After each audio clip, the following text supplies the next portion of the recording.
I mean, I know that that was an angel. You have the experiential witness of those who testify to angelic beings in their lives. An angel? That isn't hard for me to believe at all. I'd love to meet the angel that saved my life. I'd love and just say thank you. We can depend on them. They're there for us. And if we're not aware and we're not looking for it, in a sense, then we don't recognize it and we're not blessed. Gives me the cold shivers just to feel it, to think about it, you know?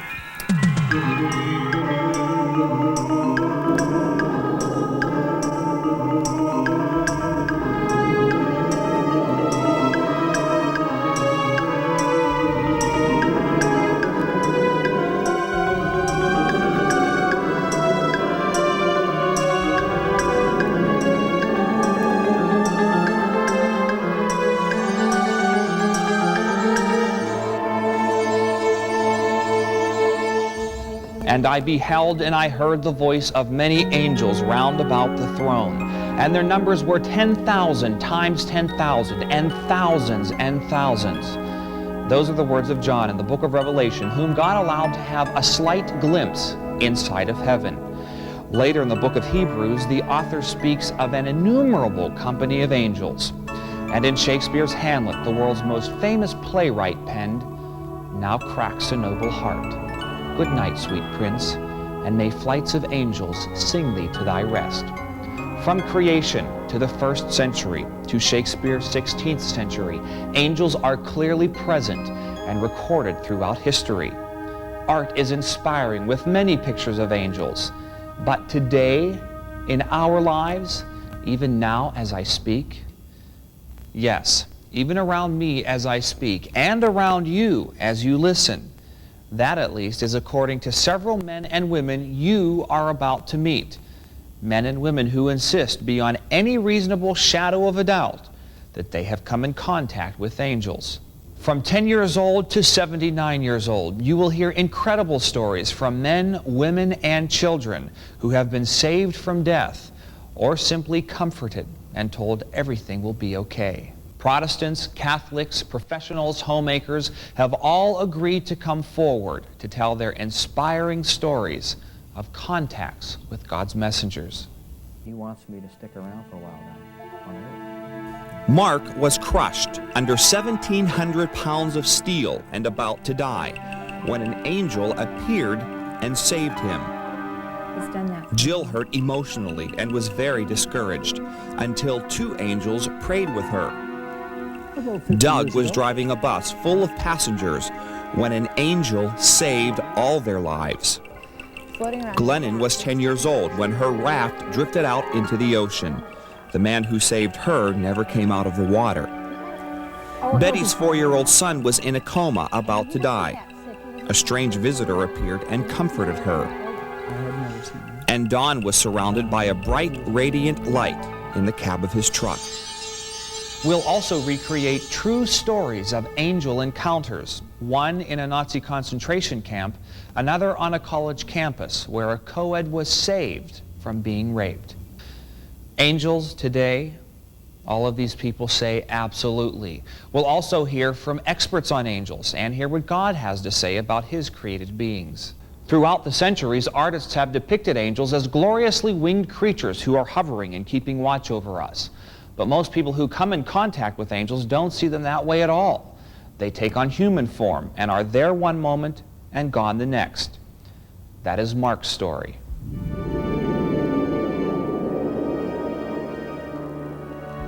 Mark is 38 years old. Born and raised in Peoria, Illinois, Mark met his angel 6 months ago in Los Angeles, California. I was up in Ventura County working at Newbury Park Hardware. And we were resetting some bolt bends. Bolt bends which are about 6 foot high, 8 shelves. Right. And you had bolts and so forth that you want, if you go into a hardware store and want 2 or 3 bolts, you get your bolt bin out of your pick bins in the front bin. Behind it, you had full boxes. Each 4-foot section held about 1,400 pounds. And we had 6 of these side by side. And I was the only one on this one side of the gondola. And I had 3 other guys helping me, and I reached up to grab something off the top shelf when I noticed everything starting to collapse on me. The gondola got off balance.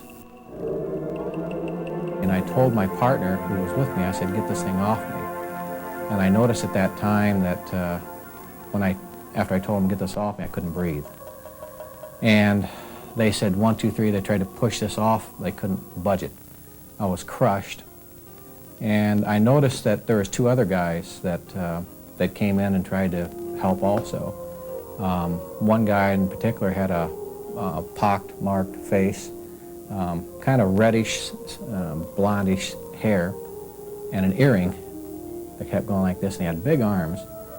And he didn't get underneath the bolt bends, he just kind of reached over and was going to help these other guys lift these gondolas off me. And I remember saying to myself, I wish this guy would get underneath the bends and get some leverage, because he's not going to get any leverage. Well, to make a long story short, they said 1, 2, 3, and they pushed this guy. He lifted the bends off me enough, and I had a lot of strength, and I got out, and I got my breath, and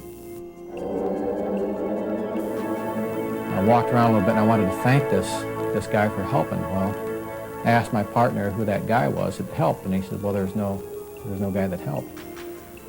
And I said, I know there was, and I described the guy. And then I went to the front and I asked Beth, who was the cashier. There's only one door going in and out of this hardware store. And I said, Beth, who was the guy that came in and helped me? She said, Mark, there's nobody in the store except for you guys and myself and another cashier. There's nobody there. And I knew that guy was there. I could describe him to a T. Never said a word. I just felt that it just wasn't my time to go. I mean, I was crushed. I really should have died. And I look back, I still get I get weak just thinking about it. But I just feel that there's things that my purpose here on this earth is still not completed. And I just felt that person was sent to save me. It's just, I couldn't even thank this person. I don't know who this person was. Now, do you think this was a person? It looked like a person, but I'm convinced it was not a person. I felt that what they would call today is an angel that saved me. And I'm very thankful for that. I praise God for that. I know I'm a changed person since that day that happened to me.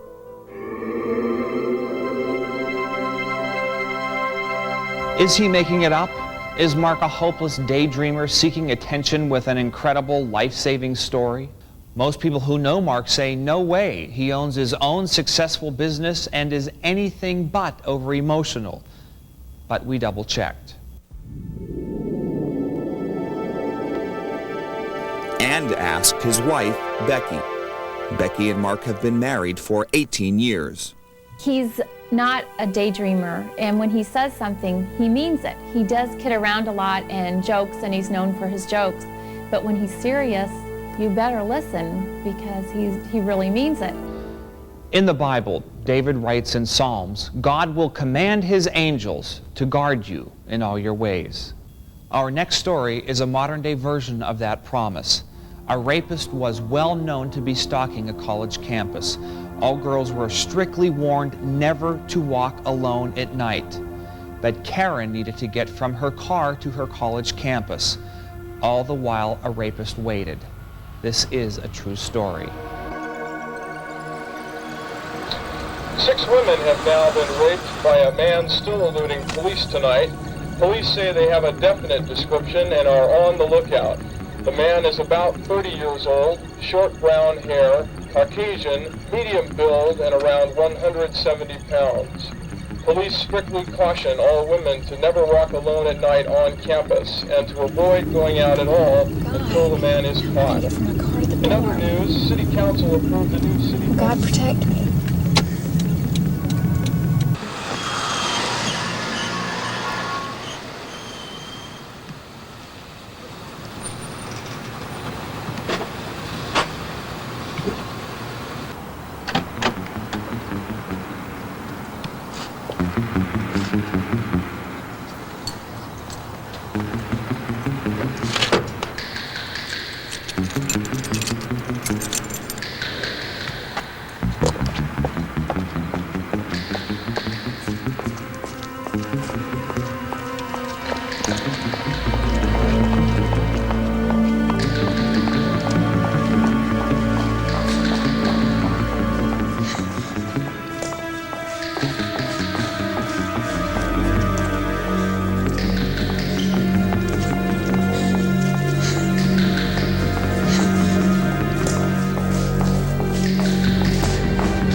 Fellowship Hall.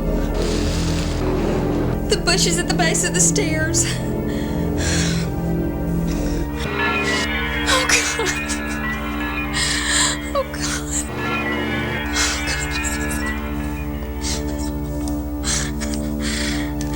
Karen Marpus. M-A-R-P-E-S. But please, he's outside. Yes, I'll stay on the line.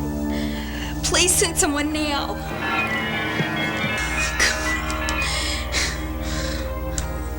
Yes, I saw who he was. He's the guy they described on the radio.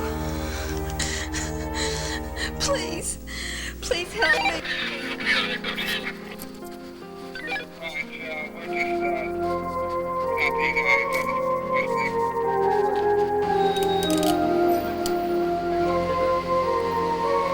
It's the police, Karen.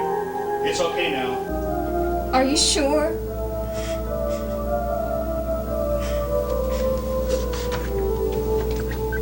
Yes, it's him. Thank you. We've got him. You're safe now. Oh my God.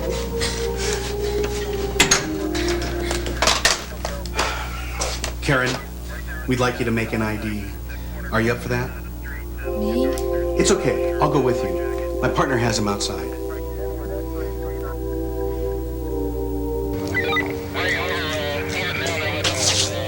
Yes, that's him. That's the man that was in the bushes. Okay, John, take him to the car. Wait. What? Ask him why he just let me walk on by. Why?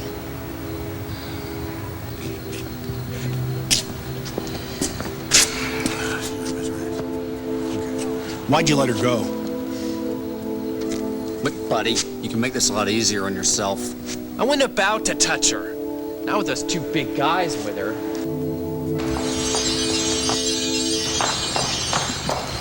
There wasn't anyone with me.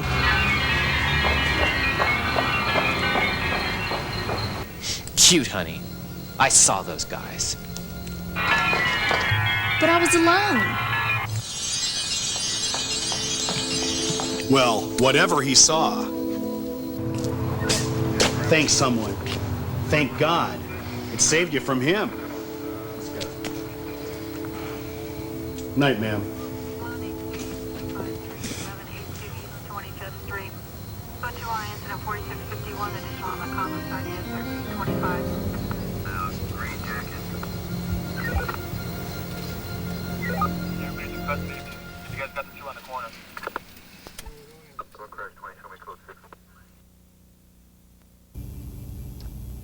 The story was well publicized. Karen was saved by two angels who only allowed themselves to be seen by the man who waited for her. Another similar story took place in New York City's Central Park. Two police officers came upon a small shack-like building they believed drug dealers were working out of. They busted down the door, and much to their surprise, the shack was filled with many drug dealers, all armed with automatic weapons. The two police officers were no match for the many drug dealers. Nervously, they yelled, "Drop your weapons." They did. Later, when asked why so many drug dealers surrendered to only two police, their leader said there's no way he could take on what he saw as an army of police officers outside of the door. The two police officers were strong in their Christian faith, and they believed the drug dealers saw an army of angels in police uniforms outside of that door. Doug's angel saved not only his life, but an entire busload of lives. This story happened on the Newburyport Turnpike between Boston and Maine 50 years ago.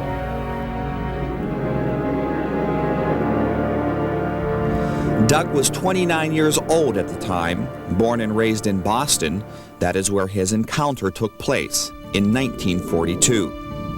I left Boston about 12:30 at night, due in Portland, Maine at 2 or 2:10.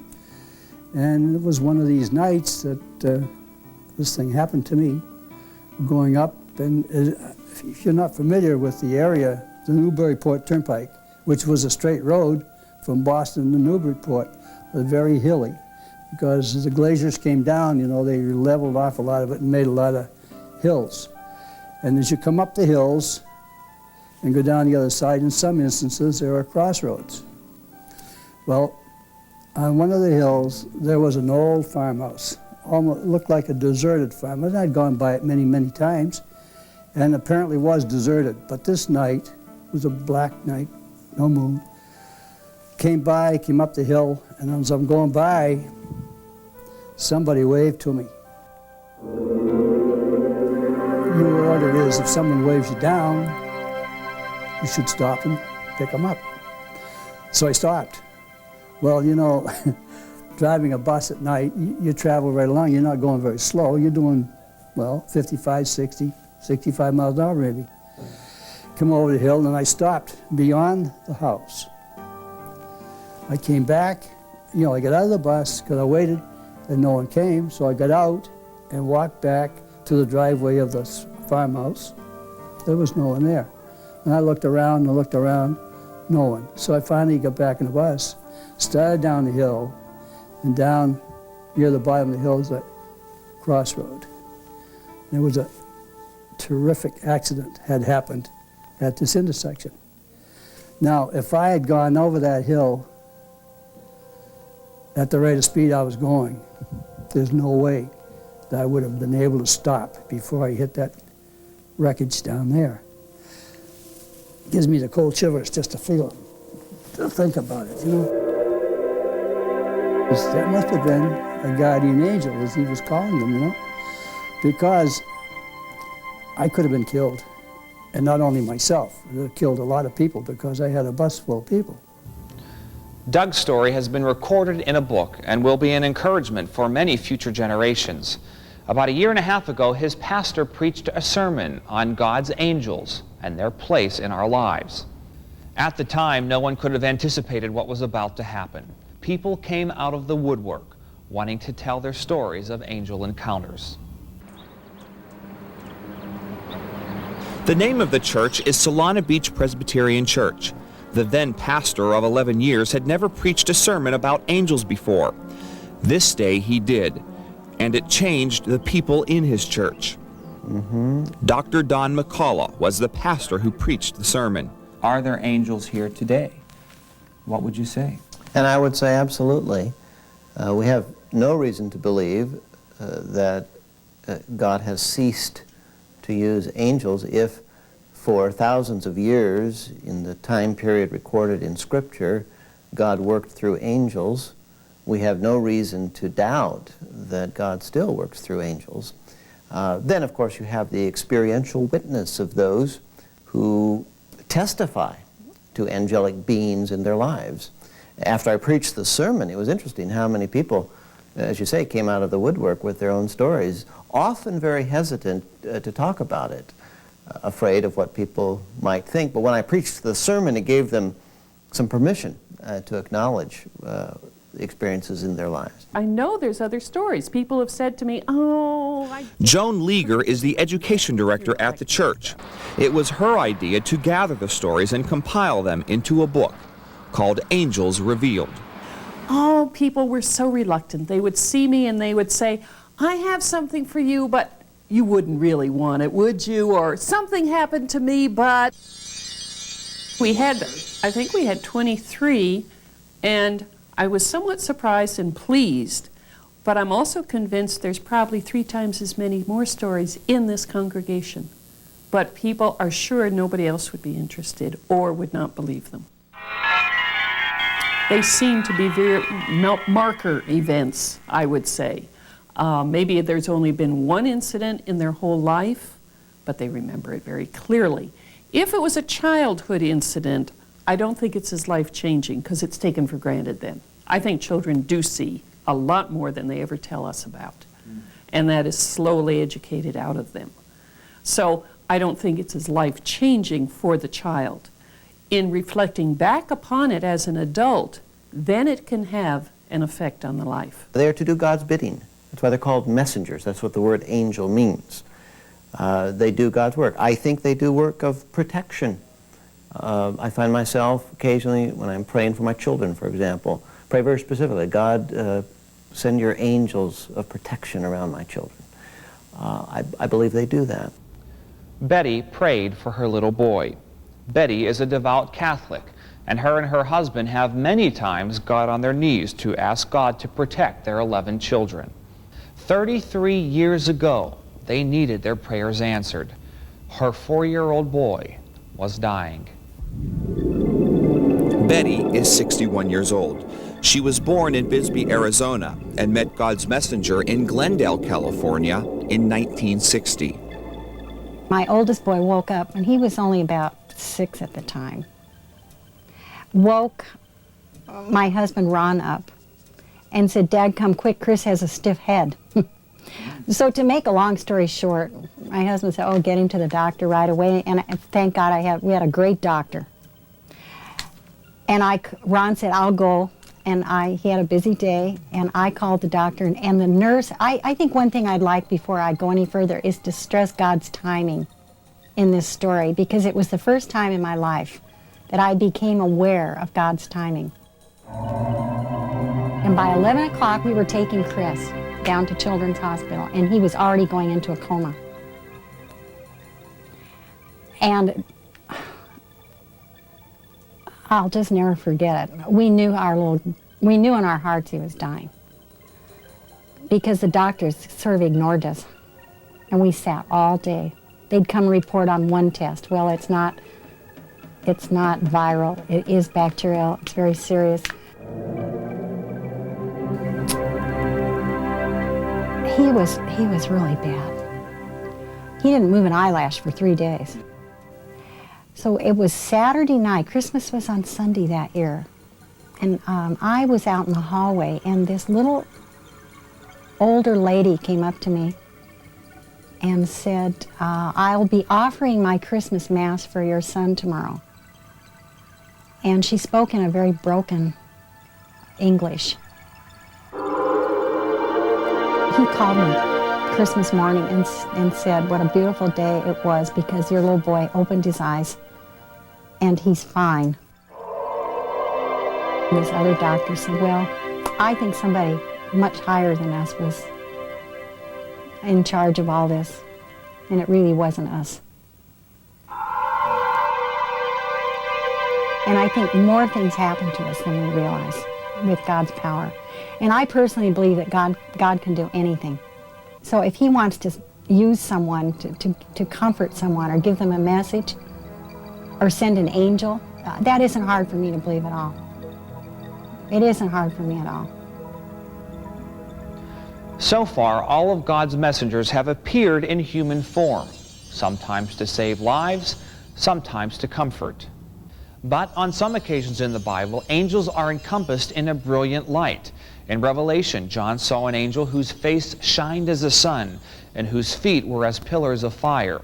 In the Easter story, the angel who rolled the stone away from Jesus' tomb had a countenance as bright as lightning. His clothes were white as snow. In the course of the sermon, I tried to talk about what angels are, that they are the presence of God, spiritual beings that are used by God. And I said, you know, we have absolutely no biblical evidence that that angels have wings. As the most controversial thing I said in the entire sermon, because people were very upset about that. Their images from art and so forth were that all angels had wings.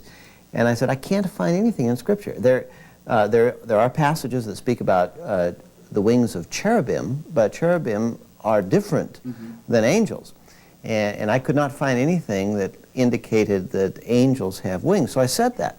Well, I mean, that was so controversial because people didn't want their images destroyed. I said maybe one reason artistically they've been given wings is to symbolize rapid movement from place to place, that they are not bound by space and time the way we are. Well, it was not long after that one man of the church came in and told me a remarkable story of encountering an angel. And he said, I have to tell you, the angel had wings. And it was a vivid image that he had of an angel. Angels in Scripture can appear as human beings. In fact, they're often confused with human beings. You read about stories where the angels encountered Abraham. He thinks they're strangers walking in. Apparently, they can assume certain forms, human forms. The Scripture also speaks of radiant light with angels. But I personally, to my knowledge, have never seen one, so I don't know. Okay. I think they vary in appearance. Don saw a bright light in the cab of his truck after a man he never saw before in his small hometown or never saw again deeply affected his life. Don is now 60 years old. His story happened when he was 25 years old in 1958 in his hometown of Cushing, Oklahoma. I was driving a gasoline truck working my way through college. I had a wife, small children, and took this load of gasoline down to a small little town, even smaller than my hometown of Cushing. And I pulled in, unloaded my load of gasoline. As it was draining, I went in and started figuring the bill and talked to the proprietor of the service station. And he was an older man. I was at that time much younger, and I naturally had respect for older people. And he started making comments that were very untoward, I guess is the way to put it. Left me kind of feeling edgy. And a couple of teenage girls walked by. He looked at them and made a very derogatory comment toward those girls. And it just kind of shocked me. I'm no prude. I was in the service, and I've been around pipeliners and truck drivers all my life. The truck itself started behaving funny. And I'd driven that truck for many miles over the previous year and a half. And I started feeling funny. My flesh started creeping. And so I pulled off the side of the road with this big gasoline truck. And as I did, the truck really started to behave erratically. It shook, literally shook, as if it were in the wrong gear or cutting out or something. It wasn't that. It was different, but somehow that was my first thought. And as I sat there, the thoughts just started flooding like a waterfall. I think the presence of the Lord must have been there in the cab of the truck. It became illuminated as if there were a fire under the dash of the truck. And I turned the engine off. It continued to shake. just a vibration, as if a giant wind were pitching the truck about, you know. And I read not long after that in Luke 12th chapter, along about verses 6 and 10, 6 to 10, something about, if you acknowledge me before others, this was Jesus talking, then I will acknowledge you before the angels who are going to report it to God, was the assumption left in the gospel there. And I have a feeling it has some connection to that. Don needed comforted and assured God was on his side. Jill's story is much the same. She was distressed and had a deep emotional need. In Psalms, David says, "The angel of the Lord encamps around you and delivers you." Jill was encouraged and comforted by two angels. Both were older ladies who appeared out of nowhere and just as quickly disappeared. Jill is 51 years old. Born in Chicago, she encountered her angels 7 years ago in Grandview, California. Well, when I was at a church with a regular prayer meeting that was taking place there, and I really needed prayer. I was I was really hurting a lot, but I was very stubborn and I didn't want to be vulnerable, you know. I didn't want to admit my need, whatever. When I finally did and I went over to the section where I was supposed to go to be prayed for, it was so crowded. Many, many people were there praying for other people, and there was no one there to pray for me. I was almost ready to go home because I could see it would be a long wait. And two ladies came up to me, and I thought they wanted to have prayer. So I explained to them that everybody was really busy and they couldn't pray for anybody. You know, there was nobody left to pray. And they said, "No, we're here to pray for you." They were so just really calm and loving, and they made me feel so comfortable that I did pray with them. I explained to them what I needed, and they, I even started to cry, which I just don't do. I'm such a hard person, you know. I mean, I don't do that very often. And I really cried, and I felt so clean and fresh from that. And as I was talking to them, I turned away to say something about how many people there were, and when I turned back, they were gone. They just kind of vanished. And they couldn't have gotten out easily because we were in among hundreds of people. They were just so packed there. Well, I really think they were angels. They were right there. I mean, I was in such a place where I needed someone to minister to me. And you know how if you're in that kind of a situation and no one is there to do that, you get a little harder, you're more hurt. You go away more hurt than healed and helped. And I really think that God knew that I needed someone to love me and care for me. Many angel stories were recorded during war times when great needs arise all over the world.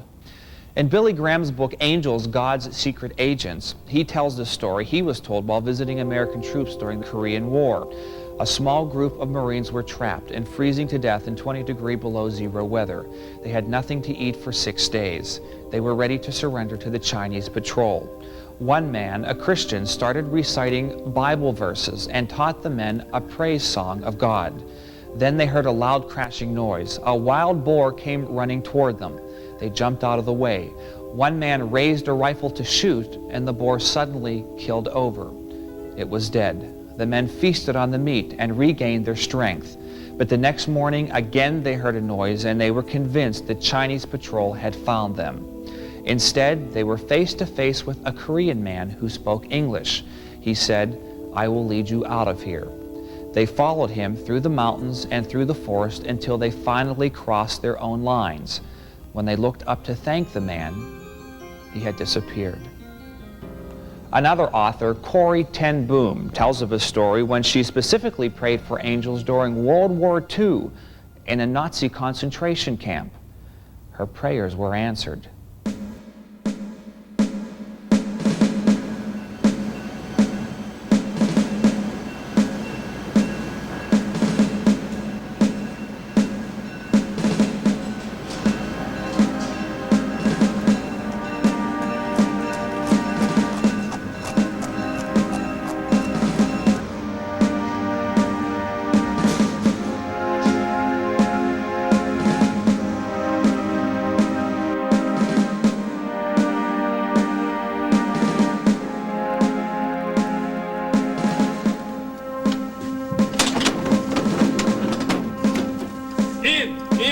In. Here.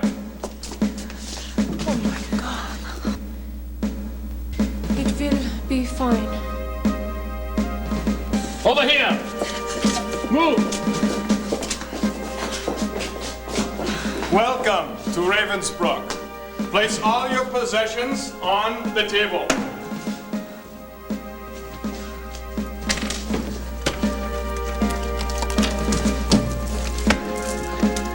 Now sit, sit. Come on, pick those up, pick those up.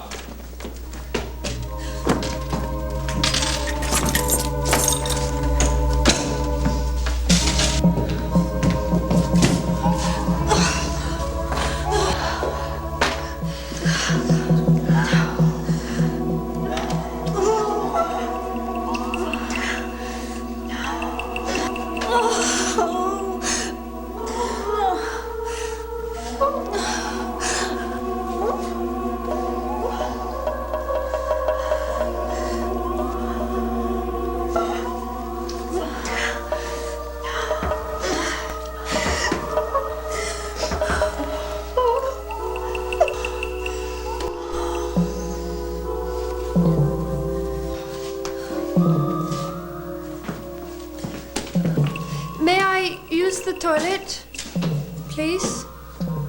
My, aren't you the polite one? Over there.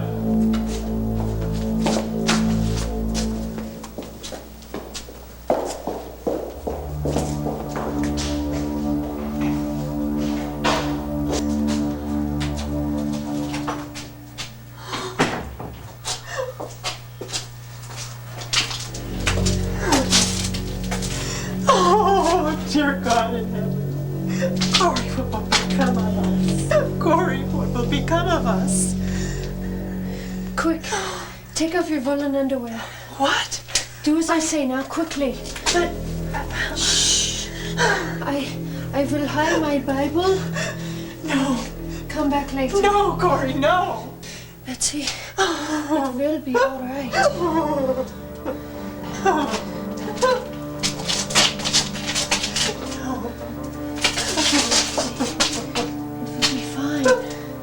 The Lord is busy answering our prayers. We will not have to make the sacrifice of all our clothes.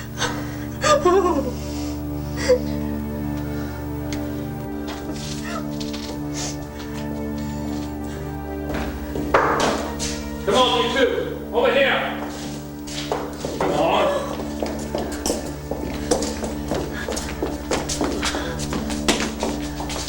Take off your clothing. Put it here and into the showers. Come on. Come on. Schnell, schnell.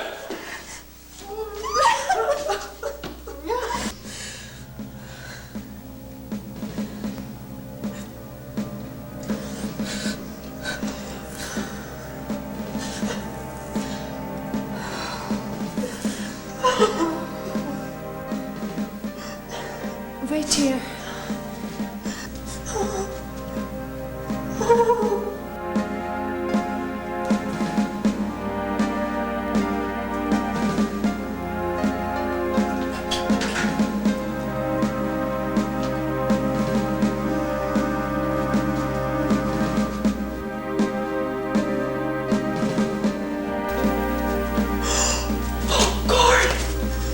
Oh, you're so foolish. You'll be killed. Lord, let now thine angels to surround me, and let them not be transparent, for the guards must not see me.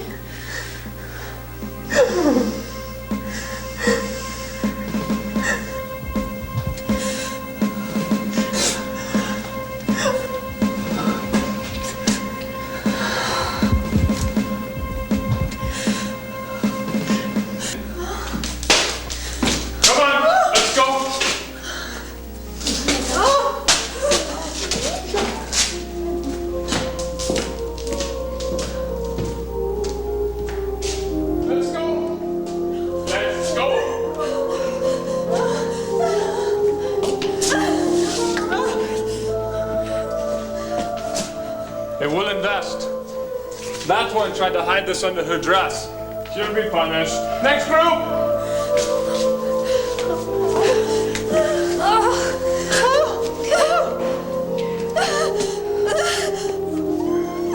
Yeah.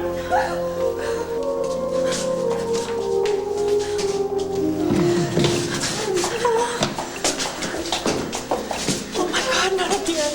Corey.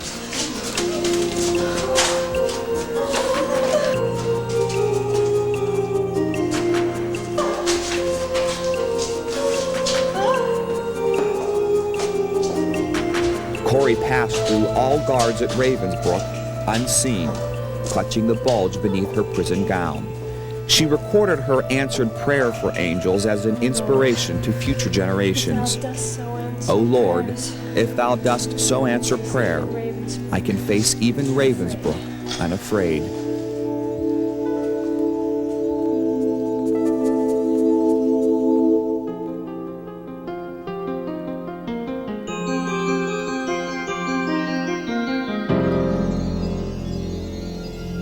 Many believe in guardian angels.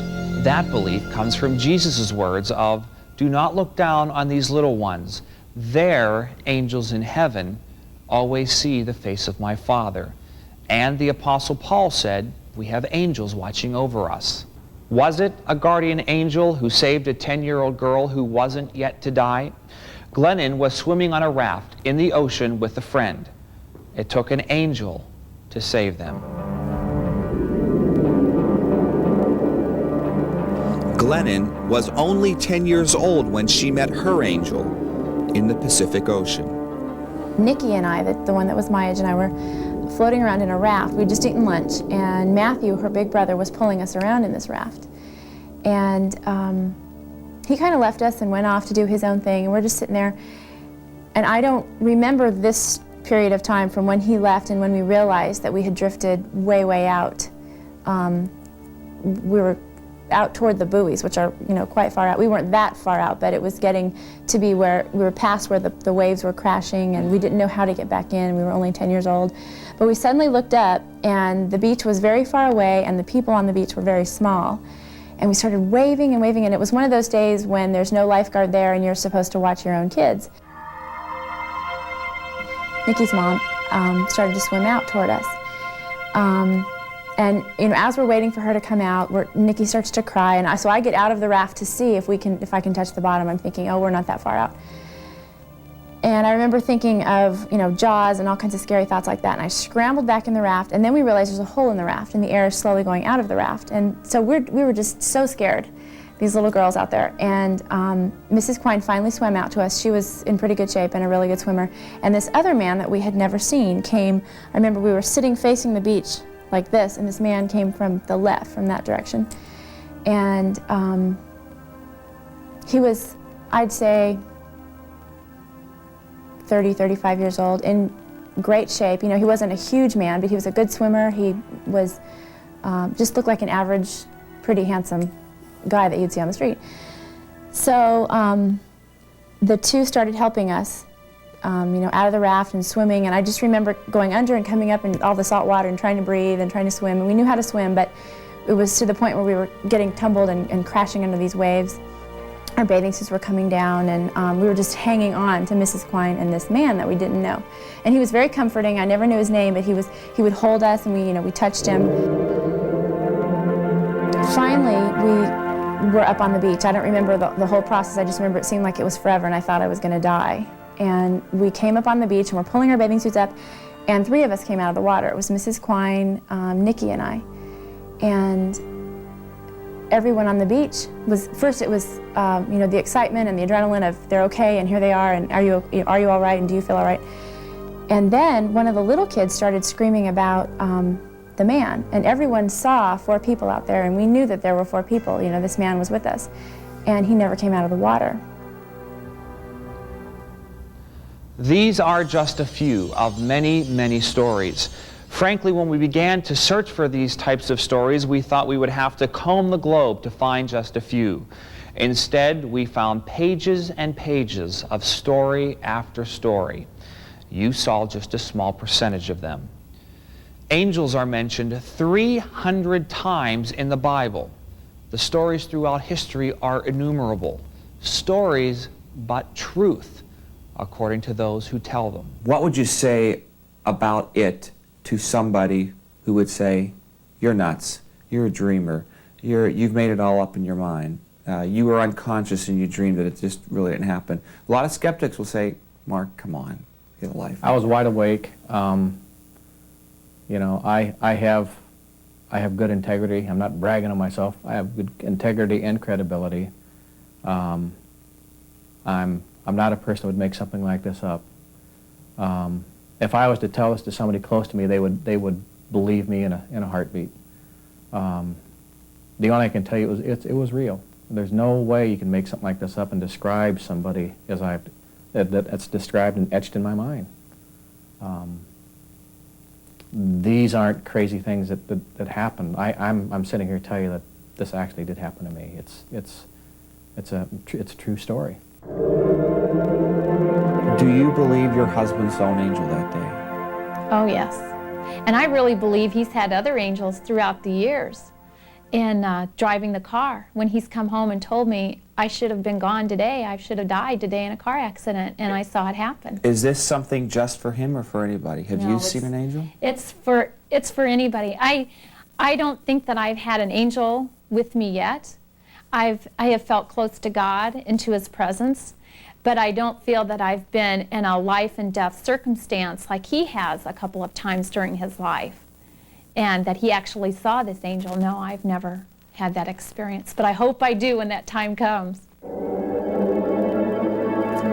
Now, these people are just dreaming and make-believing things. What would your answer to that be? Well, all I could say is I actually saw one. I saw this being on the ground waving to me to stop. Actually, his signal meant for me to stop.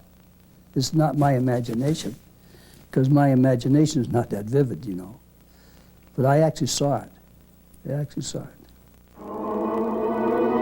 It's very powerful, and yet I just think it's real. It's real. It's just what's there that we miss most of the time because we're physical and because we don't have the eyes to see beyond it, and we're only given glimpses of it. So it doesn't give me the goose pimply feeling as much anymore. It makes sense. Wow. More than being an emotional thing. And what would you say to someone, and not even specifically about your case, but just in general, come on, Jill, you and everyone else are daydreaming. I mean, you know, you're just in fantasy land, you're in La La Land, there aren't any such thing as angels. Get in touch with reality here. What would you say to that?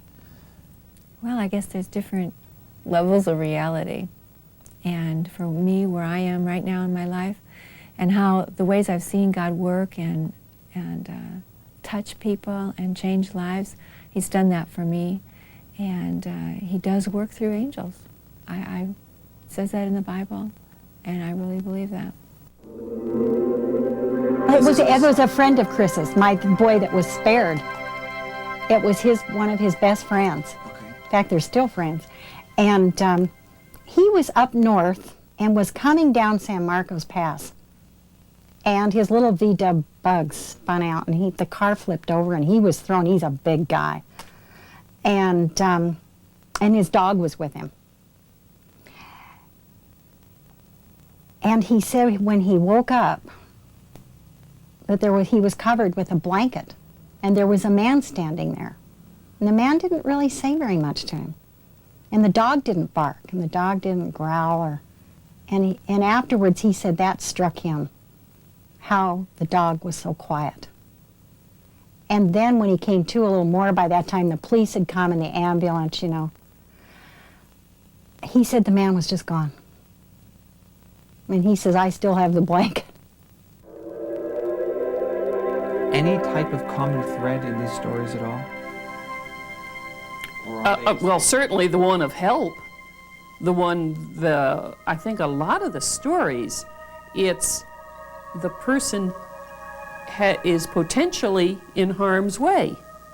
And that for some reason, I don't know why God chooses to intervene for them and not others. You know, accidents do happen and people do get killed. So why, for instance, does the bus driver with his load of people get detained and thus avoid an accident? when a mile away or, you know, a state away, another bus has an accident? I don't know. Why, though? Is there a purpose for that bus driver? Was there a certain purpose for somebody on the bus that had to be saved? I don't know. But you can wonder, can't you? Yeah. And certainly the theme is there of saving, of intervening in an unusual way to save. And then the other strong theme is encouragement. And I think that the encouragement theme reveals itself in many ways in everyone's life, and we just need eyes to see it. Will we always know when we come in contact with an angel? No, I don't think so. Scripture says many of you have entertained angels unawares. No, I don't think we will. I really don't. And what does that scripture mean? Well, in that context, the writer was saying, be good to strangers, be hospitable, because you never know who that stranger may be. What might an example be? A homeless person? A person at the mall? Could be. I mean, who knows? God has created angels, and they are at His command, sent by Him to us to intervene. One of many ways God reaches out to us. You think you'll see another angel someday? I hope I do. I'd love to meet the angel that saved my life. I'd love, and just say thank you. I don't need to know his name. I just simply like to thank him. Like, if you saved my life, I would really like to thank you. And I think you would do the same for me. I felt bad that I couldn't even thank the guy. So I thank the Lord until hopefully sometime I can thank this angel who helped me out. And I know that was an angel. I know that the spiritual and the physical realms can mesh, and they can, and the spiritual realm is so much greater that it encompasses the physical realm. I know for a fact that was real.